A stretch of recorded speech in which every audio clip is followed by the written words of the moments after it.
We are currently being joined by Miss Kathleen Kennedy, Gareth Edwards, Diego Luna, Alan Tudyk, Donnie Yen, and John Knoll. Good morning. Hi, guys. Good morning. Good morning.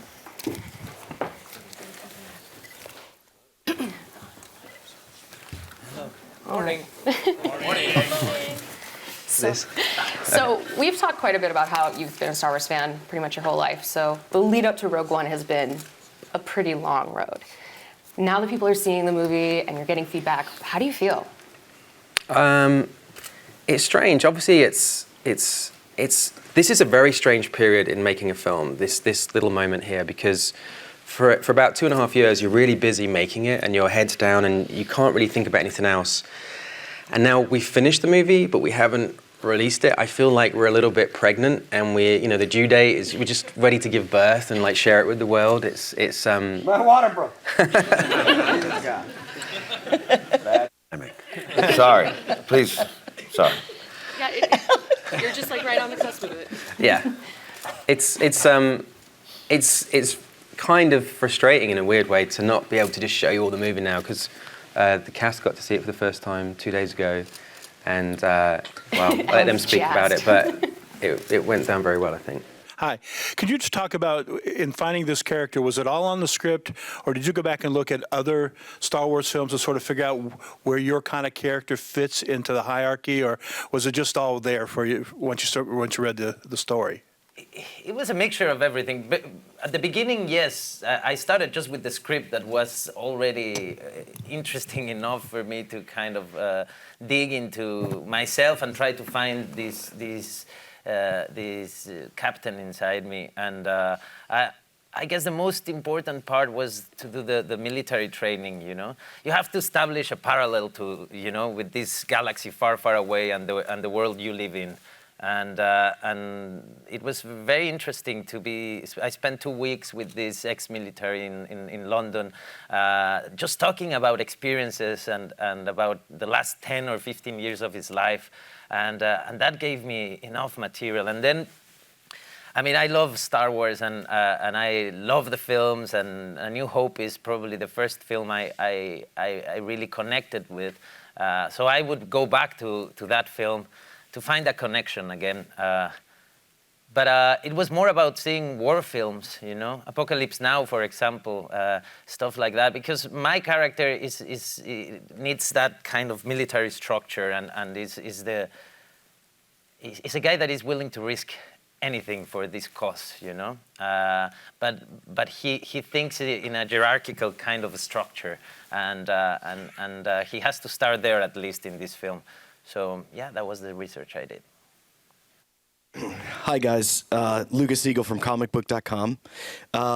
Donnie, I have a question for you. I'm right up front here, Donnie. I have a question for you, Donnie. How much of obviously the Force is very much derived from Eastern philosophy. How much of your study of martial arts helped you develop your relationship with the Force as Chirrut Îmwe? Well, that's a good question, but I never thought about relating to the martial arts. I always think of the Force. We all have the Force. It's just we don't realize it.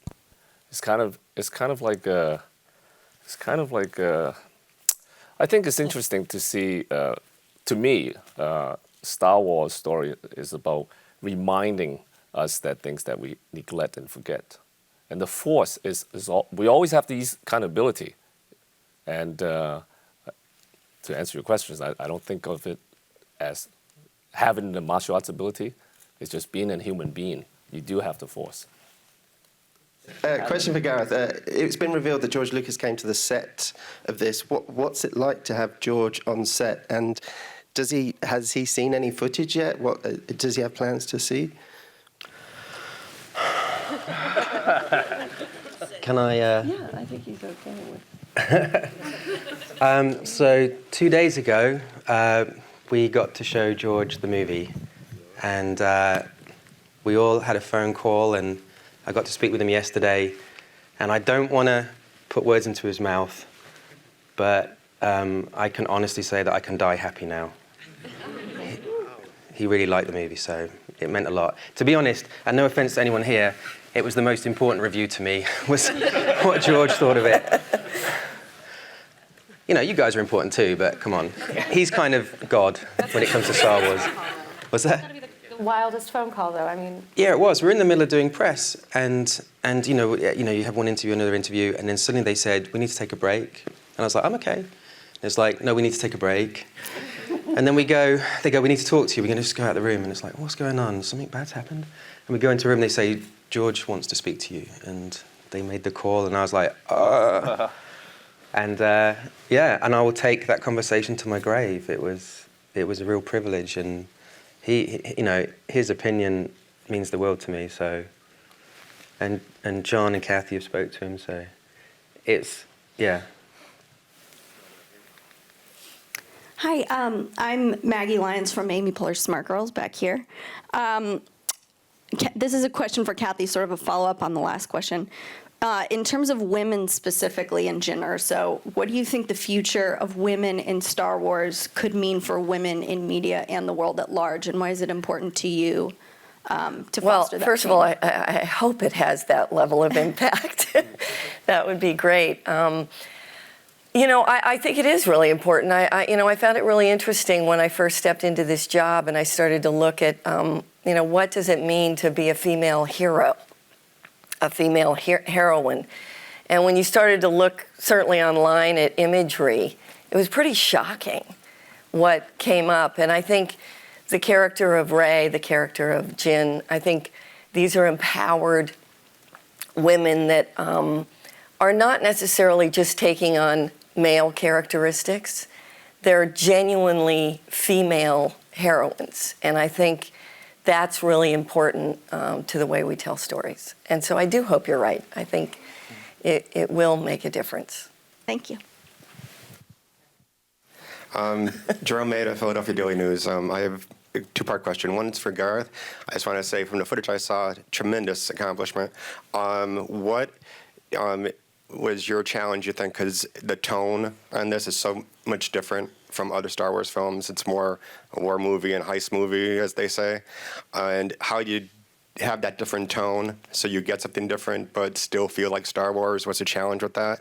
And for Kathy, follow-up question a lot of people ask is, one of the things that slightly annoys me when people bring up, oh, you have a female lead, it's as if we've never had a strong female character before. From Bette Davis to Katniss Everdeen, there's been a lot of strong female characters, which, how do you feel about that? And how do you feel that, I just feel that, from what I've seen, she has an opportunity to be one of the most memorable characters, period, that we've seen. Yeah, the tone was, we essentially got a license to be different on this movie and take a risk. The great thing about being a standalone film, we don't really have to exist for other movies to continue, etc. And so we could be brave, and that's what we did. And I feel like in terms of Star Wars is that I love tonally. I guess the one we were aiming for was something like Empire Strikes Back. Where our movie, even though we take it quite seriously, there's a lot of fun and humor in it, and hope, is the key thing, is that it's about trying to achieve something. The story really behind the movie is all these different people from all these different backgrounds that have very little in common. If they believe in a good, future for the world, they come together and we all are better off when we work together than on our own. And so we just tried to make the most realistic version of Star Wars that we'd seen, and it involved a lot of different techniques, but I can't even remember Kathy's question.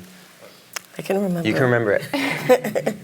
So I think you're absolutely right. I find that it is a bit irritating that when there's progress being made and strong female characters being created, it tends to be forgotten. And I think that's because long periods of time go on in between.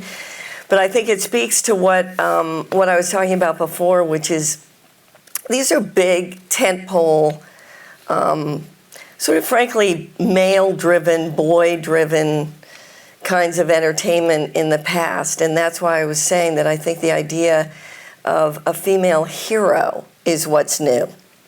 I think that heroine concept is what's been lacking.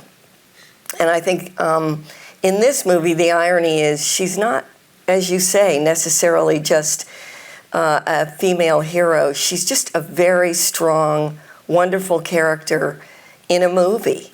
And to highlight that as being something specific to being a woman, I agree. I think that's what I hope disappears over time, that we're not constantly highlighting this as though it's something unusual, but that it actually just becomes the vernacular of storytelling. My name is Brian Young. I'm asking about the footage last night. There seemed to be a moral complexity to the universe there, whether that's Cassian doing things that maybe aren't the most heroic. What do you mean? Or even all the toy packaging for K2SO says that maybe he's trying to make up for something. I mean, he is an Imperial droid. I'm wondering if all of you could kind of speak to that moral gray area where Star Wars before always seemed to be very black and white about heroes and villains. Diego, you've talked a lot about that. Yeah, I think it's and it connects with hello. It's like censorship. Here's hello. I want to communicate to the world, please. Let me. There you go. I think it's a modern approach to Star Wars, and we live in a different world today. You know, so if you revisit all the films, it's kind of like a stamp of what was going on and a reflection on the world back then. You know, and ours has to do the same. And we live in a diverse world where racial and cultural diversity is in fact making us richer and more interesting. And but it is a complex world we live in, and making the right choice many times looks horrible. You know, and these people are in war. You know, when you mention Cassian doing something not heroic, I would say no. Cassian it's a true hero, as Jean and everyone in this team. You know, it's just that they are the heroes we can be, just regular people doing amazing stuff. You know, and no special powers, no Jedi's, no. It's just conviction and teamwork and yeah, that hope of actually being able to shape the reality we live in. And that makes them great, you know. But yes, they have to make choices on the way, and war is horrible. I mean, no one wants war to happen. None of these characters would choose war, you know. But it's the last chance, you know, and they have to do it. So a lot of people think that the K2 is strictly CG, but you were actually on set in like a mocap suit and stilts and stuff. Yes. What was that performance like? What was it like being on set with everyone who was in character and you're kind of removed from it a bit? I got this Diego, because he's going to give his opinion of it. Diego was very funny about certain aspects of my costume, let's say. I was wearing a full body, jumpsuit sort of thing, and it's such a new technology. Even still, we've been introduced to it in a lot of different ways. Sometimes people wear cameras on their head. Sometimes there's dots all over their face. They have balls all over their suit. The way that ILM did it, I wore a suit that was very comfortable. It didn't have all of that restriction on it. It was just had interesting designs on it. Which cool looking. It was really very cool looking. Oh, come on, dude. Come on. It was like a luge costume from like the Italian team. Like it looked cool. And yeah, I mean, it didn't have the colors, but still.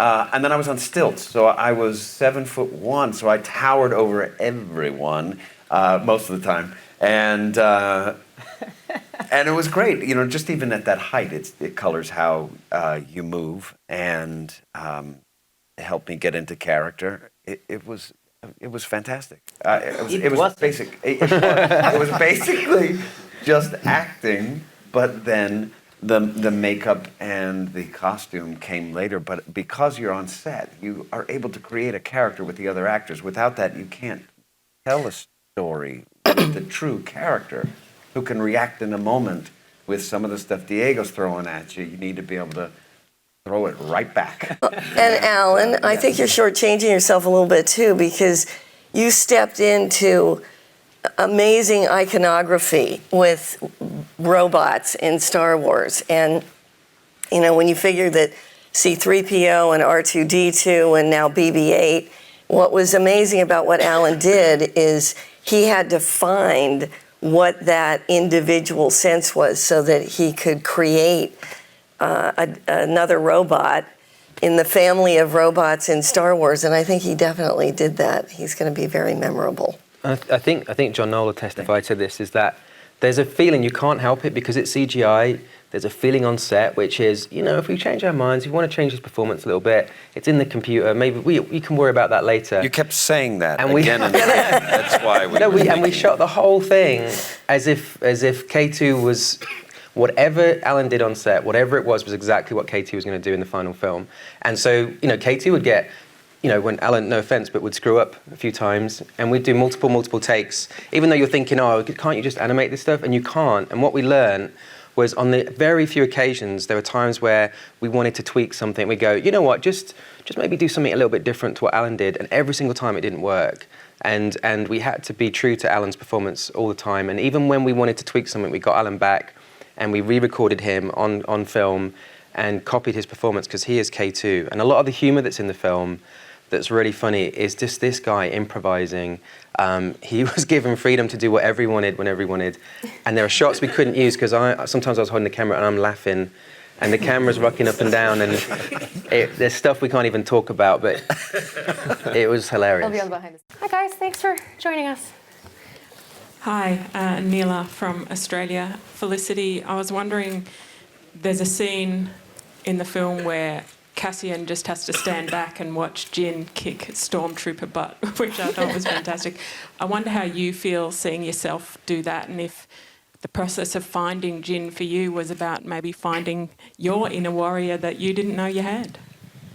Yeah, well, it's in Jin's head, it's very clear she hates the Empire. So anytime she sees stormtroopers, she has this kind of very clear instinct to take them down.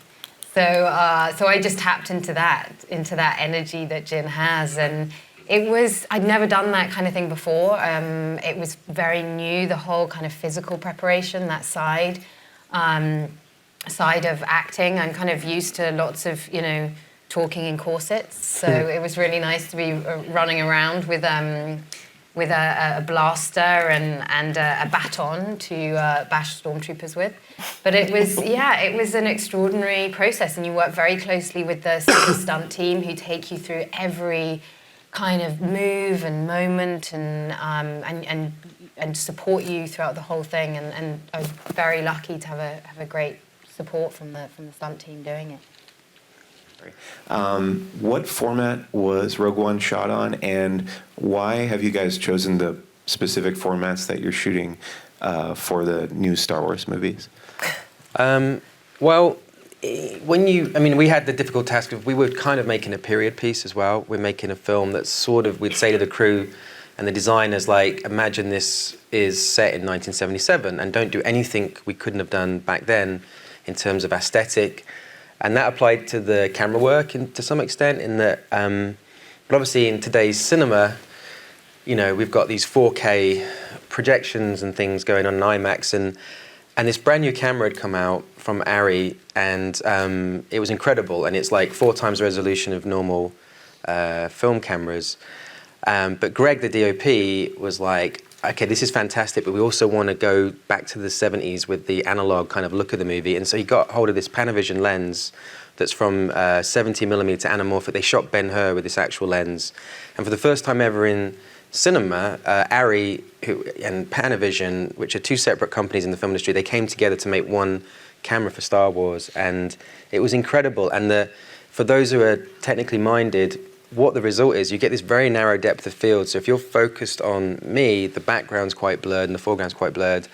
And it was a nightmare for the focus puller. There was this young guy called Jake, and he performed a miracle, because we were like, there was battle scenes, we didn't put marks down, we were just running in there with the camera, and he was always getting the focus. We didn't drop any shot out of the movie because it was because it was out of focus. And I think a lot of the beauty in the film is down to the cameras that we used. So it had that look of, like, it's like a modern version of the past, you know, it was kind of what we're going for, which is kind of what Rogue One is trying to achieve. Yeah, and I would just say that I think what's really great about the fact that we're now moving into these standalone movies is that we're bringing in essentially auteur directors like Gareth, and we're really supporting those directors in their vision, and we're looking at each of these movies without a rule book.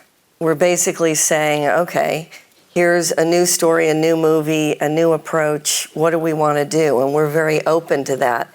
And I think it very much is in the spirit of what George Lucas did to begin with. I mean, he inspired ILM. Innovation and technological innovation was extremely important to him. And it's very much a part of the culture of this company. So that's what we want to continue. Yeah, I mean, it was all subconscious to some extent. We've watched Star Wars to death. Like, you guys, I think, have seen the opening of the film, most of you, if not all of you. And it's kind of a reflection of Star Wars A New Hope to some extent. And this is really a segue so I can get these guys in, because we went to Iceland to film the opening scene, and it didn't occur to me till later that when you think about A New Hope, you know, the very first time you see the antagonist come in, Darth Vader, it's a black guy in a black cape surrounded by white stormtroopers. And at the opening of our film, there's a guy in a white cape surrounded by black stormtroopers. And it's all these subconscious things where we're trying to take what's familiar but sort of invert it or twist it. And filming that scene with Ben and Mads, it was one of the hardest things we've ever filmed. When people say, what's the hardest scene you ever did? I think it was probably that one, because we were freezing our tits off out there. It was, and the worst thing was fog was coming in and then it'd suddenly disappear. So we'd set up these amazing shots and we'd be really excited, and then suddenly there'd be a whiteout and you couldn't see like 3 meters ahead of you. You'd have to wait, and then suddenly it would clear. And these are like two of the most incredible actors in the world. And it was just so good to just put them up against each other and go and let it unfold. And Ben is so relaxed in front of the camera that he would start like just messing around. Like, he's very playful. And I thought he was reciting Shakespeare or something, like to get himself into character. And then I would listen carefully to the lyrics and realize he was singing Billie Jean by Michael Jackson. And even like Frozen, I think. There was like times where... Oh yeah, I did sing a bit of Frozen. Yeah. What was it? We used to be friends or whatever? Yeah, that's right. Yeah. I did the We Used to Be Friends. I can't... No, it's escaping me now, but yes. I remember it vividly. Very intimidating, I'm sure. Michael Adato from the Sydney Morning Herald in Australia. A question for Gareth and also for Ben. The big cameo here, obviously, or the big kind of guest appearance, is Darth Vader. Can you talk a little bit about working with that costume, how powerful that image is in cinema, and when you are actually actors on a working film set, what happens in the tipping point between dealing with an actor in a costume and the fact that that actor in that costume is a very powerful personal cinematic image that is present in front of you? Want to go?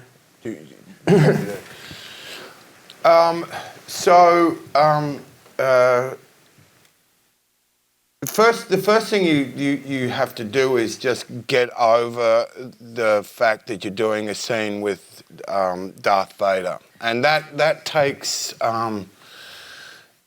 that took me a little while, because I am I'm a first generation fanboy, so I was it took a little while to feel like I could answer him with some solidity, like we could have a discussion, as it were. That took a little while, and also Darth is his gestures and his mannerisms are so familiar that finding someone that can execute that in a way that is fluid is its own skill set, and so that requires a certain amount of thought and consideration too when you're doing it. But there was a time. Ben Ben, you all know Ben's work. He's got this ability to be, if he wants to be incredibly intimidating, and in the entire process of making the film, it was a kid in a candy store. We had an amazing time, and I kept thinking, I wonder if there'll ever be this moment where I'll see like some of the characters he's played or something pop out. And we were in the middle of filming the scene with Darth, and Ben was like, Gareth, I need to talk to you. And I was like, what's the matter? And he goes, I need to go in the corner and talk to you. I need to have a word. And it was like, oh, here we go, what's the matter? And we go over, and I'm like, are you all right, Ben? He's like, nah. And it's like, what's the matter? And he goes, it's Darth Vader. And I was like, I know. And we both had this little moment where we melted and we could just admit it, and then we turned around really professionally like, okay, we'll try and fix that. And we walked back. I would geek out too. I mean, it's probably still pretty difficult to pull a scene with Darth Vader and like not turn into a child again. And you can tell when he's coming on set, because we learned a little bit that we should do the rehearsals and talk through the scene without the costume. Yeah. Because as soon as that helmet goes on, it's too intimidating. You can't give direction to Darth Vader. Like, he tells you what he's going to do. And but then what happens is, film sets are really noisy. There's a lot of, banging and clattering going on. And suddenly it just starts to get quiet, and you're chatting to someone, and why has it gone so quiet? And in comes Darth Vader, and he stands on, and the whole crew is just like a 5-year-old going like this. And it happens to everybody, and then you think, oh, I've got to go over and speak to him. And you have to snap out of it. It is probably one of the highlights of getting to do this film, was little moments like that. And you're very aware of it. Everyone there is very aware of it. And you become the most popular person in the world the day you're filming those scenes, because you look round and there's... Everyone turns up. Yeah. Mads, your character Galen is kind of a complicated character, because he's not. I mean, he does. He's involved with bad things, but he's not necessarily a villain. What kind of approach do you have to like a character with that sort of complexity? No, but he's. I mean, I think that as actors we always try to find like the two sides of a character, but definitely it's in this one because he's working together with this gentleman in something that he believes from the very beginning has a project that has the ability to change the world into a better place. So be it that it turns out that he's working on something that he didn't know, and for that reason he's in a gigantic dilemma. And for the reasons I will not spoil here, the dilemma gets even bigger. So yes, that's a gray zone here. Mm-hmm. As you said, it used to be maybe in the 70s, in the 80s, a little more black and white, but there are a lot of grays in here. Question? Behind you again. Oh, David from Endor Express. I asked the cast earlier about their thoughts on their first action figures. I know Mads doesn't have one yet, but hopefully soon. And so I wanted to hear the cast on their thoughts of getting finally themselves in plastic form, and if Gareth could talk about the score by Michael Giacchino at all. Okay. We'll start with the action figures, because that's always fun. Riz, you got one, right? Riz has a few. I did get an action figure. I was very pleased because I think he's a lot better looking than I am. I think they accidentally modeled it on Diego or something. Easily confused. It was a kind of surreal, amazing moment, to be honest. I remember kind of playing with those toys as a kid, and so to be part of that universe, in plastic is an amazing thing. Christmas shopping is easy. Yeah, right. Slightly narcissistic, but yeah, giving everyone little versions. They're like, why are you giving me Christmas? Why are you giving me Diego? I thought you wanted to give yours. Yeah, exactly. Michael did an amazing score for us. He's a massive Star Wars fan. I think a lot of us compete for who's the biggest Star Wars fan working on the film. And I go around his house, and you walk in the door, and in his main front room is, I don't know how big, but it feels like it's that big, but it's like 13-foot tall framed poster of A New Hope, and sort of joke like, oh, you didn't have to do that for us. And he's like, no, this has been up for like 13 years. And he said he listened to Empire Strikes Back soundtrack to death as a kid, and it's just, I think the vocabulary of that music is in him, and it just poured out. And there's stuff, I mean, there's particular moments in the film, musically, especially towards the end, that is truly stunning. and very emotional. And I think he just knocked it out of the park. We were very lucky.